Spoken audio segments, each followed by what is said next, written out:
Magandang araw sa inyo mga kataptek. Ngayon ang error natin ay paper jam error sa Epson L120 printer natin. Babaklasin natin to mga kataptek para malaman natin kung bakit nga ba nagpe-paper jam error ang ating printer.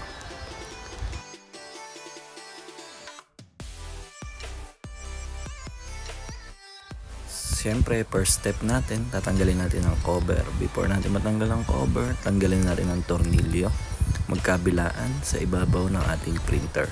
Then after natin matanggal yung magkabilaan na tornilyo, punta naman tayo sa ibabaw ng ink.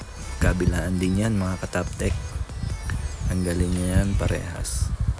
Then after nyo yan matanggal, tatanggalin pa kayo isa sa loob. Ang unang gagawin ay patanggalin nyo muna yung cover ng ink dahil meron pa kayong babaklasin sa loob na tornilyo sa loob ng cover na yan. Ayun, natanggal na natin mga kataptek. Sundan nyo lang, balik muna natin yung mga cover ng ink at yung tornilyo magkabilaan ay ating sunod na tatanggalin.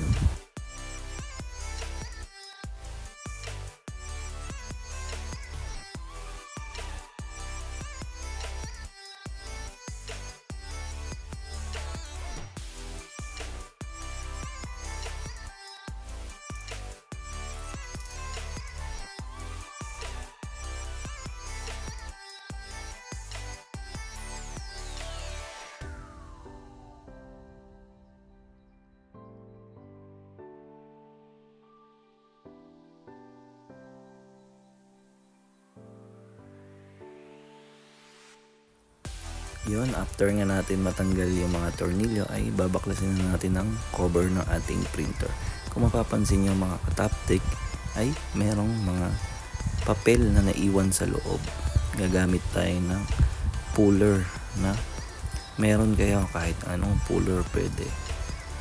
Basta tanggal lang natin. Pero mas magandang gawin nyo dito mga kataptik ay meron kayong blower para mailabas niya lahat ng papel na naiiwan sa loob dahil yung ibang papel ay nasa kasulok-sulukan gaya ng makikita nyo dito sa printer na ito mga kataptek. Ayan, meron din sa likod. Halatang binahayan ito ng daga. Ang dami, ninat-ngatan ng daga. Mabuti na lamang at hindi dinamay ang wire ng ating printer.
After nga natin matanggal ang mga papel, ay itetest na natin ang ating printer.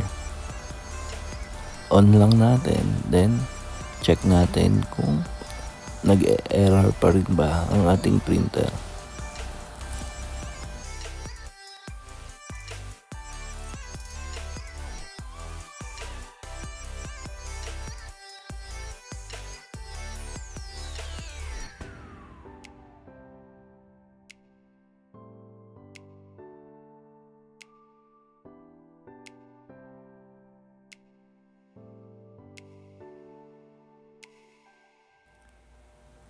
Ayun, problem solved na tayo mga kataptik.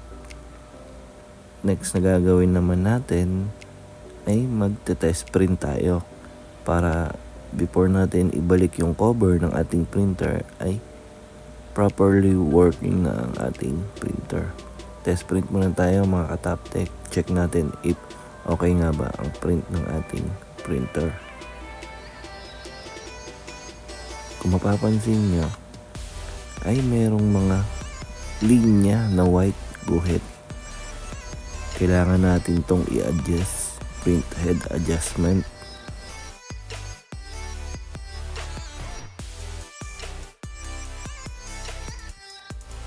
Para naman sa video ng print head adjustment, meron akong na-upload last month. Panoorin nyo lang yung video na yun mga kataptek. Maraming salamat sa inyo. Huwag nyo na rin kakalimutang mag-subscribe, i-like, at i-click ang notification bell para sa susunod pang mga video. Maraming salamat sa inyo mga kataptek.